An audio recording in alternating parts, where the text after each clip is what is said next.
ముందుగా కలిపి పెట్టుకున్న చపాతీ ముద్దను తీసుకోవాలి. దాన్ని మంచిగా కొంచెం పొడి చేతులతో ఇలా ఇలా ఇలా ఇలా ఇలా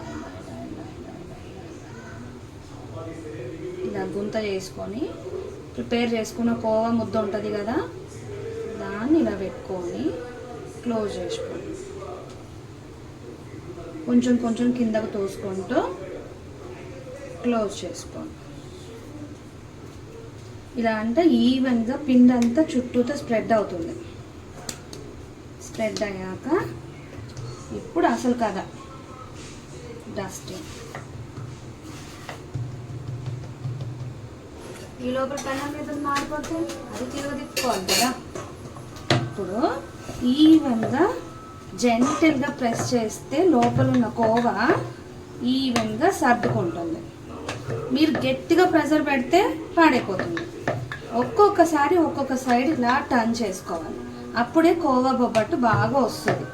ఇది గోధుమ పిండితో చేస్తున్నాం కాబట్టి పిల్లలకి టేస్టీగా ఉంటుంది, హెల్తీగా కూడా ఉంటుంది.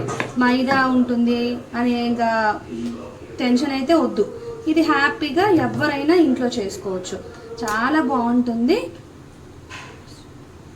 పెన్నం మీద వేసుకున్నది ఇలా దూరగా వేపుకుంటే కోవా బొబ్బట్టు రెడీ. ఆల్రెడీ ఇక్కడ నేను ఒకటి కోవా బొబ్బట్టు చేసి పెట్టాను. ఇంకొకటి మా పిల్లలు చాలా అంటే చాలా ఇష్టంగా తింటారు. Thank you so much. Please subscribe.